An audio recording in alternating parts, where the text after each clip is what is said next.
Good morning, guys. Welcome back to the YouTube channel. Excuse my head. It is 4 minutes past 5 in the morning. So early one this morning, probably up since the last about half 4. So that's been the theme for the last, I would say, week, if not maybe more. Been waking up at half 2 in the morning, like I normally do, right, to go for a piss. And I'll wake up normally at like 12 o'clock, go for a piss, go back to sleep, wake up at like half 2, go for a piss, go back to sleep, and then I'll wake up at like, I don't know, half 5 or whatever, right? Or I might wake up one more time, but then I'll get back to sleep. Now the third time I'm waking up, I'm just not getting back to sleep, or the second time even. So from like half 2 to like half 4, I might like barely be asleep. I'll be in and out of sleep, but like a very light sleep. Or I'll just be like tossing and turning, rolling around the bed for ages. So I do believe that my estrogen is actually on the lower end. Like I mentioned in the last video, I said it to Cuba, and after saying my symptoms to Cuba, he's brought the DHT and the EQ down even further and bumped the test up even further just for the last 4 weeks, just to make sure I'm not absolutely tanked. And I feel tanked, and it's a little bit of a tricky one at the moment, guys, because I feel like obviously I've got all the symptoms of low estro, right? I've got kind of like low energy, very dry skin. Like my head is like really, really itchy, which is something that always happens to me. And then waking up super early in the morning, sore joints in the gym, etc., etc. So I got all of that. But then yesterday was meant to be pull day, and I had to take an extra rest day from the gym because I was absolutely bollocks. So I rested last Friday and Saturday. I did my full body session on Sunday, and then I had a rest day Monday anyway. But I had to rest again yesterday because I was just slammed. All day Monday, I was absolutely slammed. Could just like barely fucking move, to be honest. So yeah, it was rough, and yesterday was the exact same. So I think I might be a little bit sick. I mean, I don't feel like really sick. I don't know. It's a tricky one. Like, I don't know if I'm sick, if it's low estro, am I just a little bit run down from training? I'm not entirely sure, but I'm not feeling too fruity, guys. Okay, I will definitely be back to the gym today because honestly, I was actually a little bit frustrated that I couldn't train yesterday. But it was one of those times where like I knew I kind of shouldn't have trained. Chloe was telling me, "No, you look like shit. Don't train." And then I got up, got all my work done. Still at my first 2 meals is normal because my first 2 meals are the same on both a training day and a rest day. And then I got to like my pre-workout meal just before my pre-workout meal. And I was like, "Oh, will I go to the gym?" I was like, "I think I'm going to go to the gym." I was like, "I feel a little bit better now." And Chloe was like, "Just don't do it." And I was like humming and hawing about it for about 15, 20 minutes. And then I just decided in the end, you know what? I'm just actually going to listen to my body for once and not go. So I'm glad I didn't because I got some good rest, and sleep was still average as fuck last night. So hopefully now today, once I kind of just eat a couple of meals and get some client work done, and I feel pretty fresh by this afternoon. But we'll have to stay posted and see. But anyway, I'm in my office super early because I'm going to test my blood pressure now, and see where it's at. It's been sitting around the kind of 135 to 140 mark, guys, pretty consistently. My diastolic is always mega low. It's always like 55, 60. But my systolic is always slightly elevated. I mean, peak off season, running 2.7, 2.8 grams of drugs, and being the heaviest I've ever been, and not doing any cardio because it just fucking fatigues me too much. Apparently, I can kind of accept it being 135 to 140.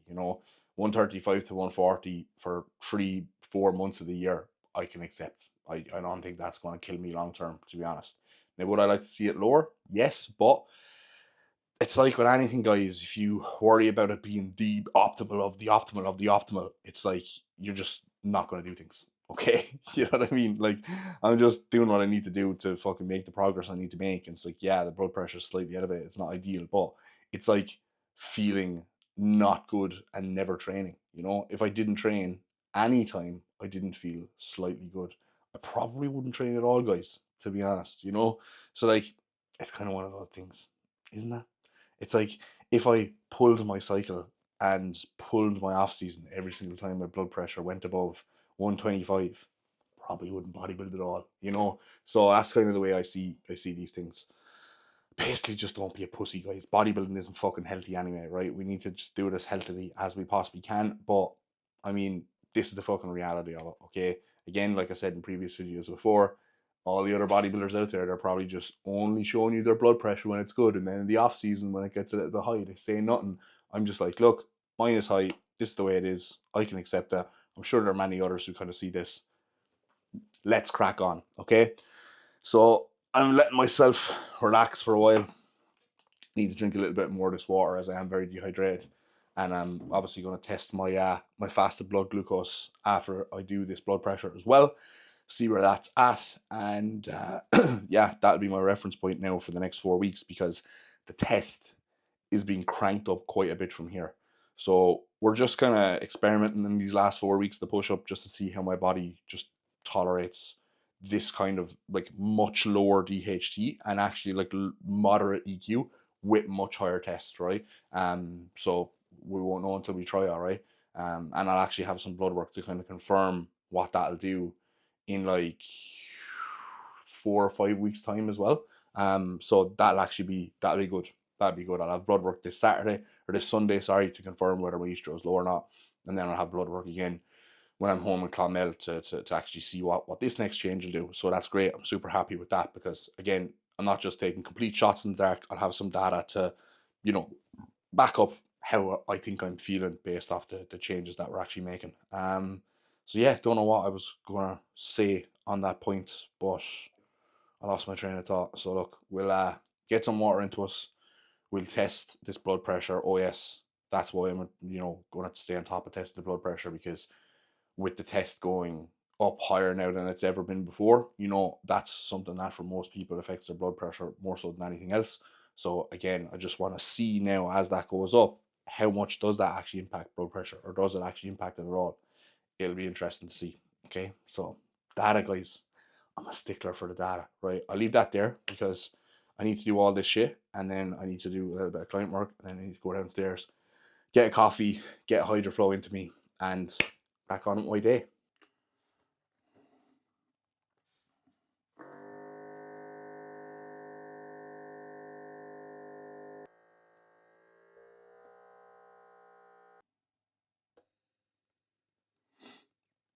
There we go. Final reading 137/69. Now, I just want to show you something, guys, which I do think is very important. So, I do take a couple of blood pressure readings every single time I take my blood pressure. Now, normally, what you'll find is that your first blood pressure reading is like way higher than the rest of them. So, that didn't actually happen today.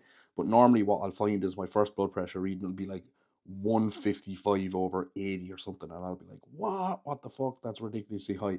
And then you take it a second time and it comes way down. Okay, so if you're testing your blood pressure, guys, don't just go by the first reading, because for some reason, the first reading, for me anyway, always seems to be like outrageously higher than the rest of them. Okay, now these are all the readings that I've seen beyond this point.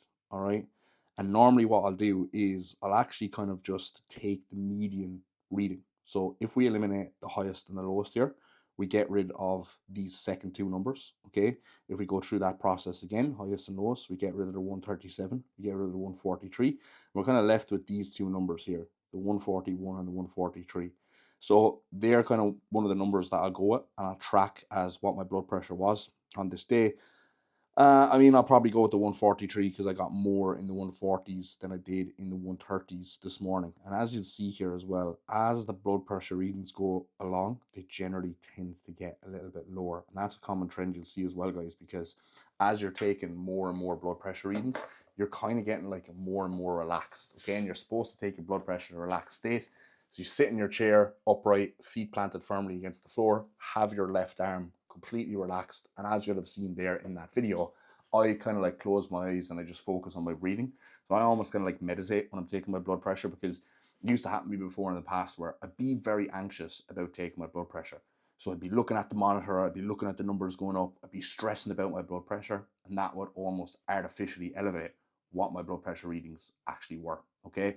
Now, I was kind of expecting those maybe to be a little bit on the higher end today. So like 141/65, I mean, I'll take that, because I thought with me literally feeling like shit and being pretty sick today, it would be a lot worse. So I can accept that that's okay. and I'm going to just track that down now and run with that. So still sitting at that kind of 135 to 140 mark, exactly, pretty much, guys, as you'll see there. So look, I'm still happy with that. You know, like 65 systolic, 141 systolic. I mean, like I said before, I can kind of accept that. All right. So make sure, guys, you keep an eye on your blood pressure. Very, very important, because when I was getting a couple of weeks back, if you remember, if you're watching the vlogs, when I was getting like that, when I had that high estro issue, right, my blood pressure like shot up and it was like high 140s, like mid 150s. I was like, fucking hell, like how is it this high this early on in my push up? And it was just because my estro was super high. I was holding a ton of water, and I seen this dramatic increase in my estrogen straight away. And then that then triggered me to get to the bottom of that issue, right? After that point, I knew something was wrong. I was able to implement a little bit of Cialis. I got my bloods done a couple of weeks later. I realized the estro was high. I took some aromasin. I changed my cycle, and I made the adjustments. Okay. So by taking these readings, you're not just focusing on your long-term health, right? It's like everything in the short term obviously leads and feeds into the long run, right? But it's like, it's not just your health, it's also your progression, right? Because I was walking around with that high estro, and it was kind of affecting my training performance, it was affecting my mood outside of the gym, it was affecting a lot of things. Not just my health, but like just like externally my mood and things of that nature, all right? So now we'll go downstairs and we'll take our fasted blood glucose, because I left that downstairs on the table. I don't think I'm hydrated enough to actually take that yet, so I'll probably go downstairs, chill for a while, drink a little bit more water, and then we'll get that tested and see where that's at. So last reading for my fasted blood glucose was 5.8, which is quite high, guys. So I'm normally used to seeing my fasted blood glucose readings in the 4. However, this time around, this push-up around, even though I have been taking 15 IUs Atlantis in the morning with meal 1, I've seen my fasted blood glucose on that higher end. Now, I reckon this is because I'm taking quite a bolus dose of GH right before bed. So I'm taking 10 IUs of GH, but it's not split up. It's all before bed. Now, for me personally, I feel like this is the best time to take it. I get a hell of a lot of benefit from it. I do think it does help with sleep. And I've taken it at multiple different times during the day before, and I just find pre-bed is better. And it's easier because you only have to do one shot and not fucking a shot in the morning, a shot fucking pre or post workout, and another shot in the evening time, all right? So it's my preference just taking it all in the one go pre-bed. But one thing you probably will see with that is going to be elevated blood glucose. However, right, considering I'm peak food, I'm peak cycle, and I'm taking that much GH, is 5.8 like bad? No, probably not. You would expect it to be even worse. So you kind of have to look at like ranges with a pinch of salt, right? It's like if I was not taking any GH and I was lean and I got my fasted blood glucose 5.8, I'd be like, whoa, that's kind of like, geez, that's pretty high. Am I pre-diabetic here or whatever? I think with where it's at right now, considering everything else that I have to factor in, it's not like dangerously high. Like if I pulled out that GH in the morning, that would probably come right down, I reckon. Again, I don't know this until I do it and I test it, but you know, the information is valuable for us, guys. All right, less yapping, but I hope some of that information was actually useful or valuable for you guys. Every single time I take my blood pressure in the morning, I'm always like, I meant to fucking put some pointers about that into the vlog. Oh yeah, one last thing as well, guys, right? Your cuff, see this cuff, 22 to 52 centimeters, okay? So this is quite a large cuff. I think it's like, goes between 18 to 22 inch arms or something like that, all right? So please make sure you get a large cuff, because for ages, I was testing my blood pressure with, you know, the just average size cuff, like the large cuff or whatever that comes with the blood pressure monitor, and it was super fucking tight on my arm. And I was like 150, 160 for ages, and I was freaking out. This was like when I lived in Manchester years ago. I was like, why is my blood pressure so high? Fucking hell. And it turns out the cuff was too small for me. I got a new cuff. I got that big cuff instantly. Blood pressure readings all in the 120s. So yeah, it was like 30 systolic off, 30, 40 systolic off some days, some mornings. Literally just because the cuff was too tight. Okay, so that's another thing, guys. With your blood pressure readings, get a cuff that actually fits your arm. Hopefully that was useful, guys. I'll wrap that up there and we'll catch you downstairs. Right, guys, we're back. Blood glucose monitor is out. So, funny story. My dad is a type 2 diabetic, and I remember when I was younger, my mom used to always get onto me about my diet, right? Make sure you eat healthy, make sure you eat healthy. You don't want to end up like a diabetic, like your father. Otherwise, you're going to have to inject yourself every day for the rest of your life. Well, ma'am, little did you know. Little did you know. Anyway, let's test this and see where we're at. Boom. You should see my dad's fingers from like literally just doing this every single day. It's low battery replace. Oh, great. The battery's almost gone on this. That's tremendous. Oh, I have to retest now. What a fucking... These test strips as well are very fucking expensive. I mean, they're like fucking, I don't know, 25 to fucking 30 quid for like 20 of them or something like that. I don't know. They're pretty expensive anyway, which is a bit of a pain in the hole. So hopefully this works this time around. Good morning. Now, let's see where we're at. Ooh, 5.1 this morning, boys. That's pretty decent. It's the best reading I've got now in a while. So maybe I just need to like leave the hydration sit for a little bit longer in the morning times, rather than just like slugging the water and then instantly testing the blood glucose. But that's in a good spot, so that's definitely a good sign. Maybe it was my day's rest from yesterday, to be honest, that has that in a better spot. Because another thing, guys, that can affect your fasted blood glucose reading is a poor night's sleep, stress, fatigue. Okay, so if you get like a high reading, don't freak out and think, oh my god, I'm fucking pre-diabetic, I need to take some insulin or I need to do something about it, right? If you take it every day or if you take it every week, you'll realize that there's massive variability in those fasted blood glucose readings. So like with anything, guys, please take them with a pinch of salt. Don't freak out over one false high. Sometimes that happens to me with clients. They'll be getting like 4.5, 4.5, whatever, and then they'll get like a 5.8 out of nowhere and they text me and they're like freaking out, why is my fasted blood glucose so high, etc. And I'm like, relax, you probably just had a poor night's sleep, or it's just a fucking, skewed reading or whatever, and they test it again in 2 days and it's right back down. Okay, so don't freak out with these things, guys. All right, next thing now we need to do is I need to take my SLU, only 100 mcg, and I need to take my MOTS C. So we'll take 1 milligram now and we'll take another milligram pre-workout. So we've been kind of back and forth all this push-up, utilizing MOTS C and utilizing SLU. So right now at the moment we have both of them in as like a bridge. So I did have the MOTS C in for ages, removed that for a week and added the SLU in, and now I'm doing SLU and MOTS C, and now next week I think I'm just going to be doing SLU. I'm not entirely sure. I have to check my timeline, but yeah. Kuba just has these all like zigzag intermittently. He said apparently this is the best way to take peptides. You have to kind of like, I don't know.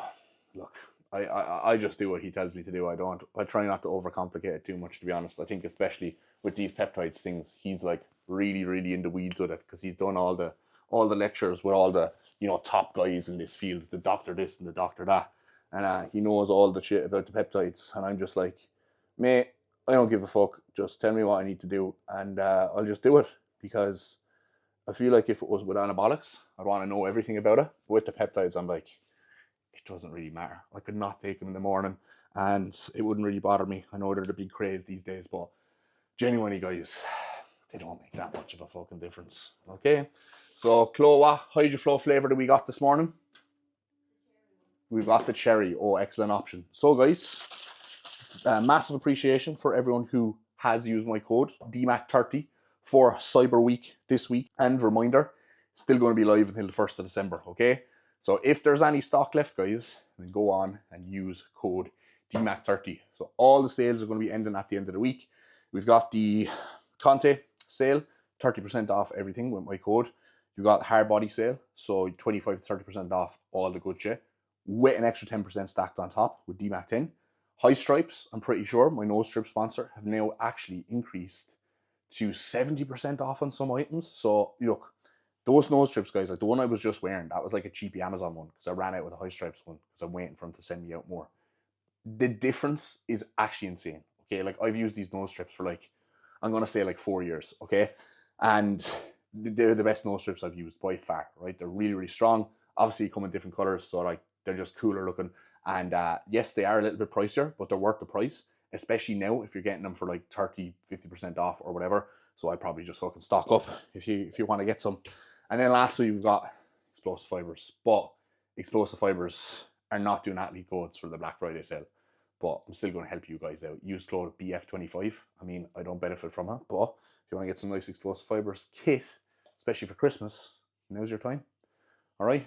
I just thought I'd remind you of all my plugs there. So better get my coffee into me because I'm flagging already, guys. I won't lie. Well, I'm not flagging, but I just need to fucking sit down for a while now and not talk to the camera. Normally, this is not how I start my days, guys. That's how I start my days when I'm like on prep with like the daily vlogs and stuff. But normally I wake up and I come downstairs and I relax for a while, have my coffee, and then I go up and do like an hour of client work. So it feels weird to just roll out of bed and get straight on the camera, to be honest. Feels like I'm back on prep, but we're ramping up, C Chisel, aren't we? We sure are. Oh, Chloe's in good form this morning. Normally, what? What you say? I said, don't talk to me once that goes off. Don't talk to me once that goes off, she says, lads. Chloe is a massive, massive grump in the morning. One sec, Chloe, I'm going to turn this mic off so that the people can hear you. Look at our lovely tree in the background. Right. I'm not a grump, okay?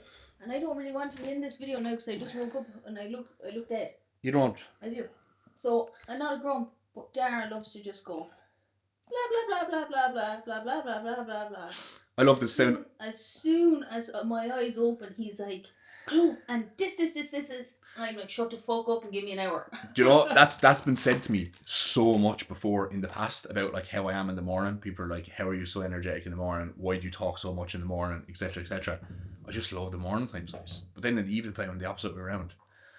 In the evening time, I'm like a vegetable.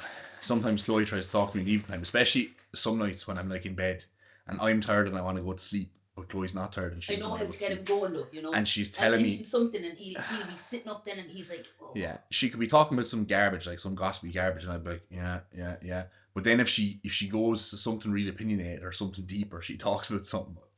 Once she fucking gets me going, then I'm fucking wired and I can't go to sleep. My light reading before bed, guys, is LinkedIn. Chloe loves LinkedIn, like, whereas I go into the room, I don't look at the phone ever.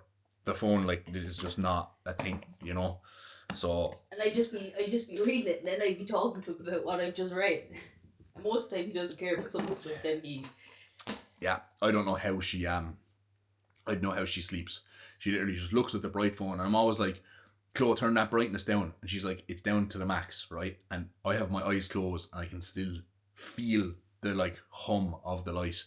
And then she can literally just put the phone away and just. I fell asleep on Wednesday night, and I woke up. My phone was still alive in my hand. Yeah, she woke up and the phone was like unlocked in her hand in front of her. I have a fear though. This is my biggest fear, and I'm sorry if I pass it on to anyone else, but I'm always afraid in case I fall asleep on my phone and I accidentally post a picture of me with like no clothes on. Not that you have any pictures of you no clothes on. But like checking photos and stuff. Do you know what I mean? Yeah. Because like they're all over my phone and I just be thinking, I hope I never post anything. It's a very irrational fear, guys, isn't it? But like if I or post any pictures of me naked. What if you did that? I know, I have a few of those if anyone wants them, but you have to pay me good money. Fuck. Or I'll just send them to you for free. DM me. BF25 for 25. Yeah. BF25 if you want 25% off dick pics. Just until the 1st of December though. That's all. We're matching this morning, babe. Look. I know, I'm in my pajamas. In our blue. Isn't that nice? I know. Bonnie blue over here. Alright guys, I've got you balanced up on this Nautilus Nitro leg extension, so hopefully you don't fall. We just rocked up at the gym. We're in for adjusted upper session today. So basically, yesterday I took that additional rest day, so I missed my pull day. We're meant to have push today, but we've decided to amalgamate the pull and push days together. So session structure looks very nice. I'm actually really looking forward to getting stuck into this.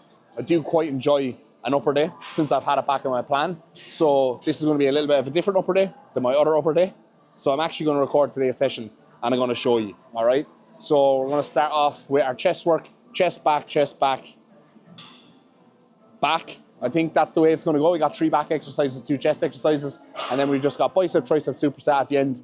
And then I don't think we've got any delts today, but we do have a DC lat stretch, okay? So a little bit lighter on the shoulder work today, a little bit heavier on the back work, which suits me because I prefer a little bit more back volume than push volume, if I'm honest. So recording today's session, I didn't bring my tripod today, but I got my little magnet for the DJI, so hopefully I'll be able to just stick it up somewhere around the gym, and I kind of wanted to do that anyway, because sometimes when I come to the gym and I've got 2 tripods with me, it's just some fucking hassle, guys, honestly. There's a lot more that goes into this social media stuff than you realise. Sometimes you just want to lock into your session, then you're walking around the gym like a gimp with 2 tripods, which isn't ideal. So, yeah, we'll just get 1 tripod today for my phone, Instagram footage, as I definitely have to record some training footage today, as the last couple of days has just been real. Black Friday plug on my Instagram, so I've got to get some training footage up there today to remind everyone that I am actually a bodybuilder. All right, let's get stuck into it, guys. Alrighty, guys, we are back with another voiceover once again. Hope you're enjoying these voiceovers lately.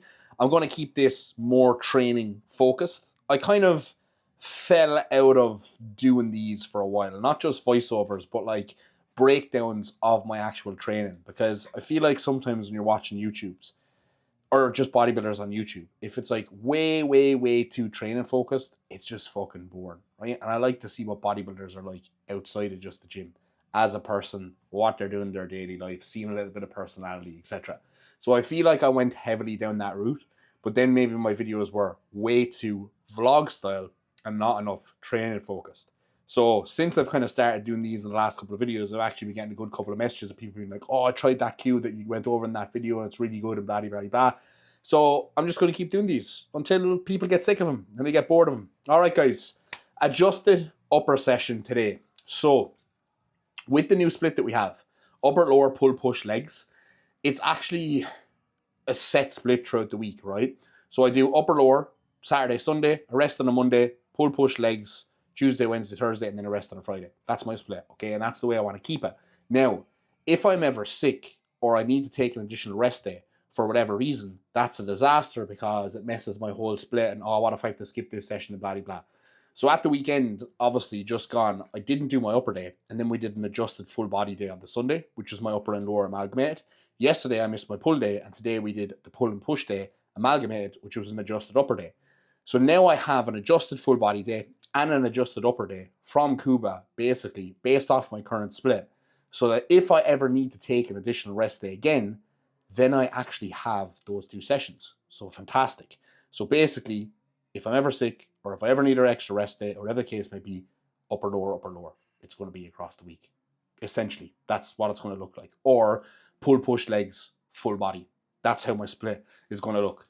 So I think that'll be a game changer, and that is going to work very well. Sometimes I actually do this for my clients as well, if they're on an upper, lower, push, pull, leg split. It depends on the client. I'll either have them intermittently kind of take one-on, off rest days or deload days, and then I'll have them back on the normal split, or I'll just combine the session together and let them run with it. Kind of depends on where they're at, right?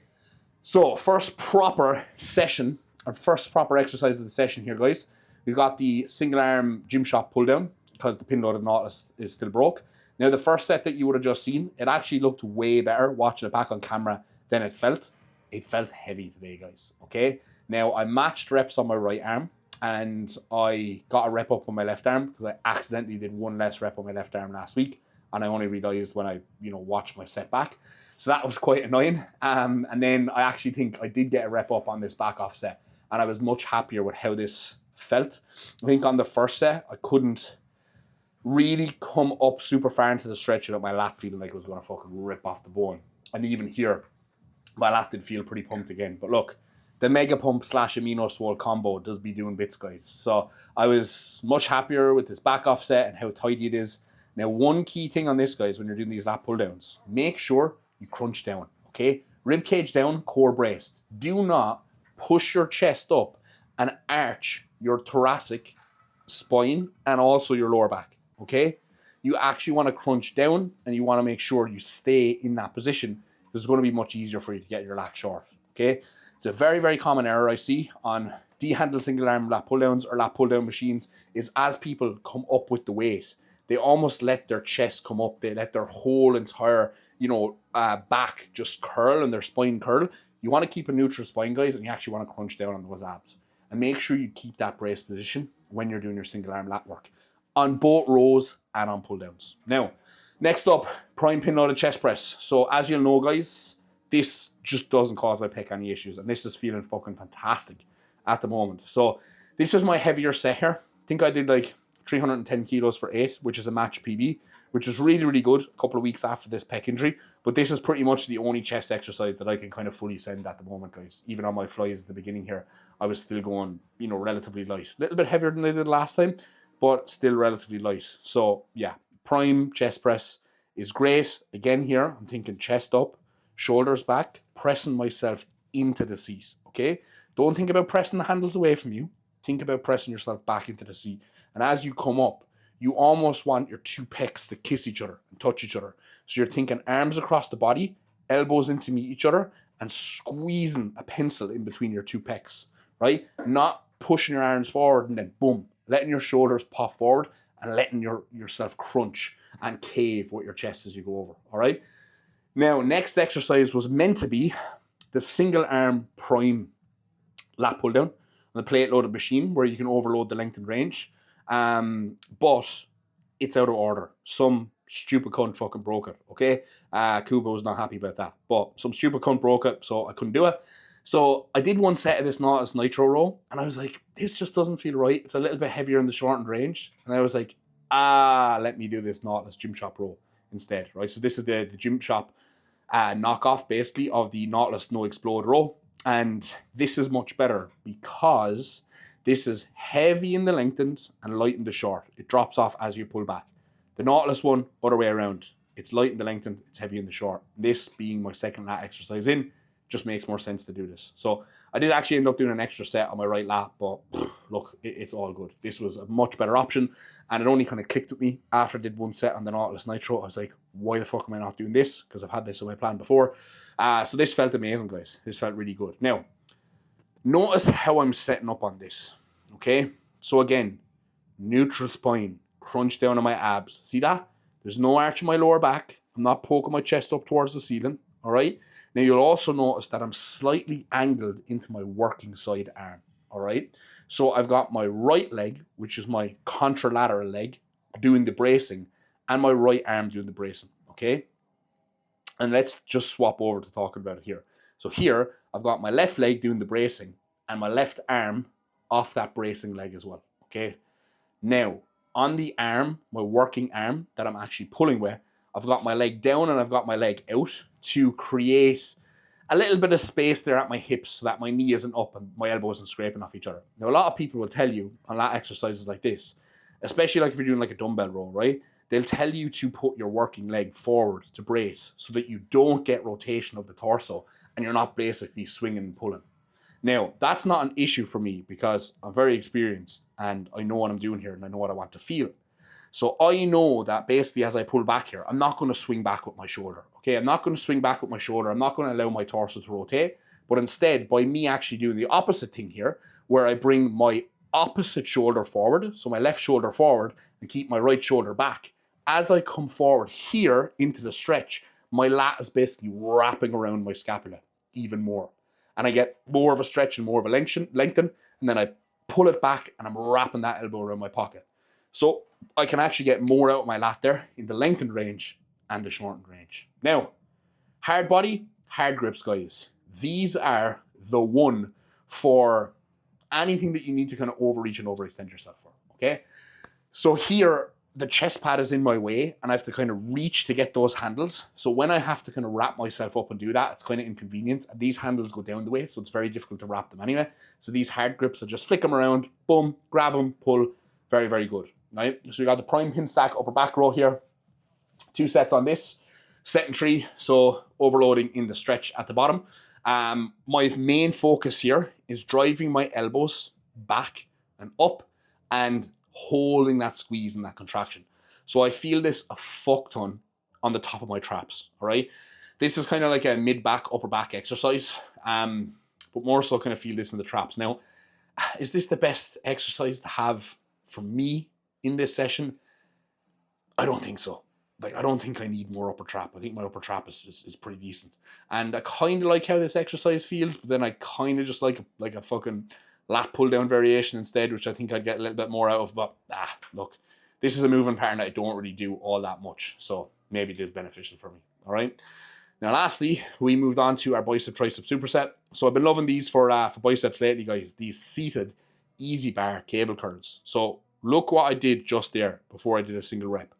I brought my elbows up, okay? So I'm chest up, shoulders back, and I let my elbows and my arms come up. So I'm holding them out and up in a stretch. And as I come down, I'm holding them forwards and I'm curling back. So this gets my biceps super, super lengthened. Think of like a preacher curl bench, right? You know the way a preacher curl bench, you kind of hang your upper arm on it and it puts your arm in like a certain position so that as you come out and you lengthen down, you get a nice stretch. Kind of what I'm trying to think of here, okay? I'm keeping that elbow in position and I'm just curling that handle back towards my forehead, okay? Key when you're training biceps, guys, please don't curl the bar towards your neck. I see people doing that all the time. They curl the bar towards their neck. They're thinking about like folding their fists towards their shoulder and just closing their forearms, right? And their upper arm together. And they end up just getting a ton of forearm when they do that, right? Oh, speaking of forearm, look at that bad boy. Boom. Measured my forearms yesterday, guys. Guess what? 14.75 inches. Woohoo! We're getting close to that 15-inch mark. Anyway, moving back on to the exercise execution analysis here. What was I saying before I started admiring my forearms? Yes, do not fold your fist back towards your shoulder, okay, when you're doing bicep curls. Curl up and forward in a semicircle towards your forehead. Much better contraction. Tricep pushdowns, pause in the stretch at the top, hard contraction down at the bottom. Don't think I could say any more there. Now, lastly, we've got a DC lat stretch. So guys, if you're wondering what DC stands for, dog crap. DC training, dog crap training, pioneered by Dante Trudel. If anyone doesn't know who Dante Trudel is, look him up on Instagram. If anyone knows who Jordan Peters is, which I'm sure you do, trained by JP, a lot of his knowledge and a lot of his inspiration comes from Dante Trudel. Okay, he's like a big bodybuilding coach in like the 90s and the early 2000s and stuff. And he did definitely continue to pioneer a lot of the lower volume, higher intensity training, really low, training volume overall, higher frequency. And these DC stretches are something that he came up with, where basically like you're holding a stretch in the lengthened range of a muscle to try and basically get much stronger in that position. And the whole kind of rationale behind it as well is that it stretches out the fascia around the muscle. So in theory, now is this very bro sciencey? We don't know. It will basically mean you could potentially get more muscle growth. There's more muscle volume there to grow. All right. Now, I've very often had DC lat stretches in my training program, as Kuba's a big fan of them. But I seen Dan Bassick recently on his story on Instagram do DC lats, or not DC lat stretches, DC stretches with a dumbbell chest fry. And I went, interesting. Maybe this is something that I should look into doing because, guys, my chest, as you know, is very, very injury prone. And why am I getting injuries in my pec? Because of a weakness in the lengthened position. It's tweaking when I'm in that lengthened position. I feel like I'm overloading the lengthened position completely and I'm hammering it a little bit too much, and that's why I'm getting these pec tweaks. But maybe if I actually did a DC stretch and got stronger with that over time and increased the load, that might help. I'm like, would it weaken it even more and break down maybe some tissue that's kind of trying to still recover there at the moment? Or would it actually slowly build up a little bit more kind of tolerance in that lengthened position of my pec over time? I mean, I don't know until I try, right? But Dan is a very, very smart guy, a very knowledgeable guy, an excellent coach. I follow Dan for a long time on Instagram, so I'll just give him a shout out on here. Anyone who watches my videos, if you don't follow Dan Bassick, definitely do. Big fan of Dan, and he actually posts a lot of stuff on his stories that has actually been very useful to me. Over the last kind of, however long I've been following him, I've actually picked up a couple of little things about, nutrition and like improving digestion and things of that nature. Just from literally reading some updates on his story. So, very kind of methodical guy in his approach to bodybuilding. And I seen him doing those DC stretches with a dumbbell chest fry recently, and it was just like a light bulb moment in my head. I was like, fuck, maybe I should try this. Like maybe this would help me with my pec. So maybe something I'm going to give a go. Another thing I'm going to potentially try to do as well is like improve my external rotation and my mobility, because that's gotten really bad to the point that I can't even get under a squat bar. I'm going to actually record a video of that soon to show you guys. It's hilarious. It's hilariously bad. It's really, really fucking bad. But I wanna improve it. And external rotation is important for me getting into like my back double bicep and a twisting back double and shit for when I'm getting on stage. So I might start doing a little bit of a mobility routine, either at the beginning or the end of my sessions, and a DC chest stretch is potentially something I could implement there as well. So if I do that, and if I see benefit from it, I will let you guys know. But DC stretches, definitely very beneficial, in my opinion. So yeah, that wraps up the training segments of this video, guys. I think there was something else that I wanted to mention in this clip, but I can't fully remember.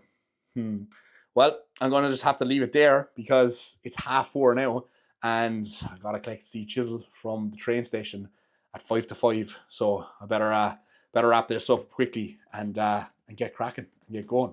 So I think that's all for this week's video, guys. Some useful information there at the beginning about testing and tracking health metrics, and then some training information there that hopefully was useful to you. I mean, do you know when I was like editing this before I recorded this, I left in like 2 sets for some of those exercises, and I left in like all the dead space. And by the dead space, I mean 30 seconds of me walking over to the piece of kit and wrapping up my wrap and whatever, because I thought, oh, that'll give me loads of time to talk through all the cues that I want to talk through here.